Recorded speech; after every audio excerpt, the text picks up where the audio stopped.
ربنا انفعنا بما علمتنا رب علمنا الذي ينفعنا رب وفقنا ووفق أهلنا وقرابتي لنا في ديننا.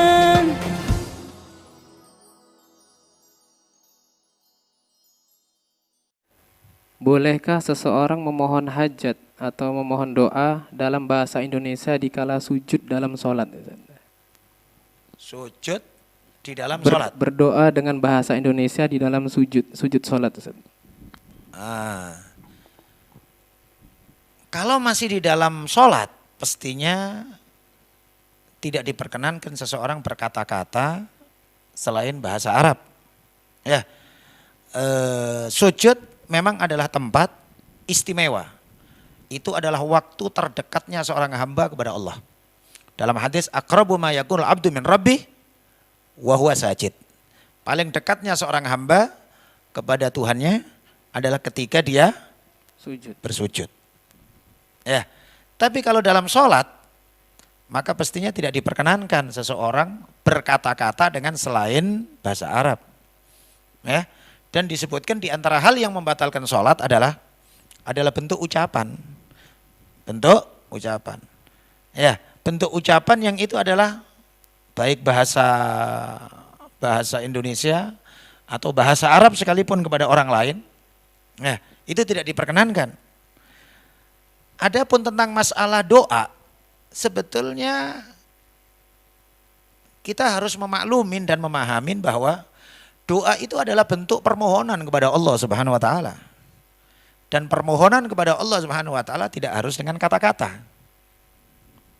Jadi umpamanya kalau kita bicara dalam sholat ya berbeda kalau umpamanya di luar sholat. Kalau kita umpamanya di luar sholat, kita mau berdoa dengan bahasa Indonesia, dengan bahasa Jawa, dengan bahasa Aceh, dengan bahasa Mandailing, dengan bahasa Cina, dengan bahasa apapun di luar sholat ya, sah-sah saja. Kan gitu kan ya.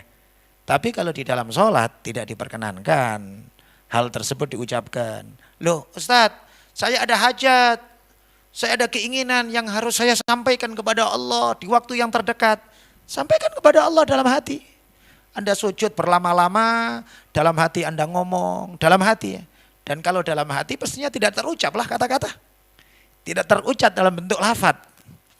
Maka boleh saja kayak gitu. Dan sebetulnya hal yang semisal itu bagi kadang-kadang kalau kita pikir bagi orang-orang yang banyak tidak hafal atau tidak mengetahui yang dianjurkan oleh Rasulullah SAW dalam rukun-rukun tersebut. Maksud saya, kalau kita teliti kitab-kitab hadis, doa dalam sujud itu bukan sekedar subhana rabbiyal a'la wa bihamdi. Ada banyak doa. Semisal contoh, doa yang dibaca dalam hadis disebutkan. Kebanyakan Rasulullah ketika rukuk dan sujud baca subuhun kudusun rabbul malaikati warruh. Itu jarang diamalkan. Ya kan? Atau ada doa lagi. Dalam riwayat hadis sahih Muslim.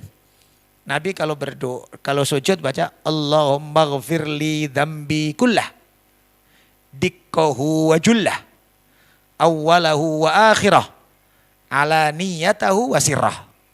Ya Allah ampunkan dosaku semuanya. Yang lembut dan yang besar. Awalnya dan akhirnya. Yang terang-terangan dan yang samar.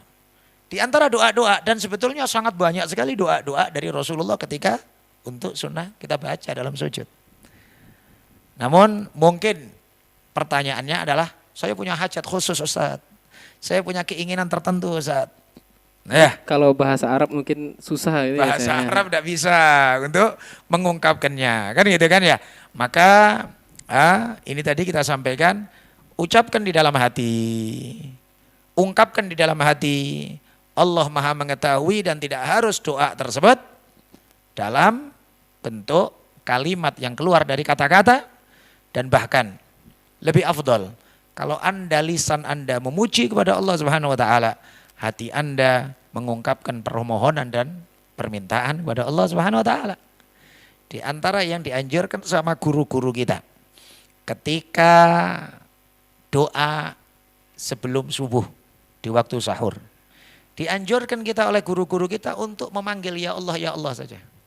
Lesan kita ya Allah, ya Allah, ya Allah, ya Allah, ya Allah, ya Allah. Lesannya ya Allah, tapi hatinya memohon kepada Allah Subhanahu wa taala. Memohon kepada Allah. Maka menggabung antara memanggil Allah dengan lesan, tapi hati memiliki kontak dengan Allah Subhanahu wa taala.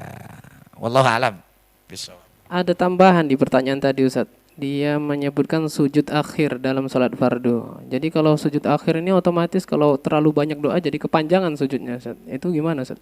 Sujud akhir di dalam sholat yang dia maksudnya sebelum tahiyat. Sebelum tahiyat. Iya. Kalau sekiranya sujud terakhir sebelum tahiyat itu tidak ada disunnahkan untuk diperpanjang. Ya. Dan kita sudah masyhur dan maklum di dalam fikih segala sesuatu yang lebih awal sunnah untuk lebih panjang. Semisal rakaat pertama lebih utama lebih panjang dari rakaat kedua. Rakaat kedua lebih panjang daripada rakaat ketiga. Rakaat ketiga lebih panjang daripada rakaat keempat. Ya, maka kalau sebagian orang awam sujud terakhir kok lebih panjangkan daripada sujud yang pertama, sebetulnya menyalahin kaidah. Tidak disunahkan. Tapi kalau umpamanya kita apakah batal? Ya tidak batal sih, karena memang sujud mau dilamain pun berapa lama pun nggak apa-apa. Tapi istilahnya nunjukkan orang ini tidak mengerti akan kaidah-kaidah fikih. Jadi dalam kaidah hukum ibadah fikih yang lebih dahulu itu lebih Panjang. afdal untuk lebih panjang daripada yang berikutnya. Seyogyanya kalau dia panjangkan ya di Sujud pertama sujud ya. pertama lah, bukan sujud yang terakhir. Ya bahkan juga disebutkan kan di antara yang jelas dalam sholat gerhana. Dalam sholat gerhana. Kalau diperpanjang ukuran berdiri pertama semisal setelah baca Fatihah surat Al-Baqarah. Kemudian berdiri kedua setelah ruku. Setelah surat Fatihah baca surat Ali Imran. Kemudian sujudnya juga gitu. Sujudnya yang pertama semisal berdiri yang pertama, sujud kedua semisal berdiri yang kedua. Berarti dalam semua pembahasan fikih tidak ada kesunahan sujud terakhir lebih panjang daripada sujud yang pertama. Ini yang perlu untuk ditekankan kepada masyarakat secara umum untuk dalam ibadah tersebut pastinya mengikuti aturan-aturan yang telah digariskan oleh agama. Wallahu a'lam.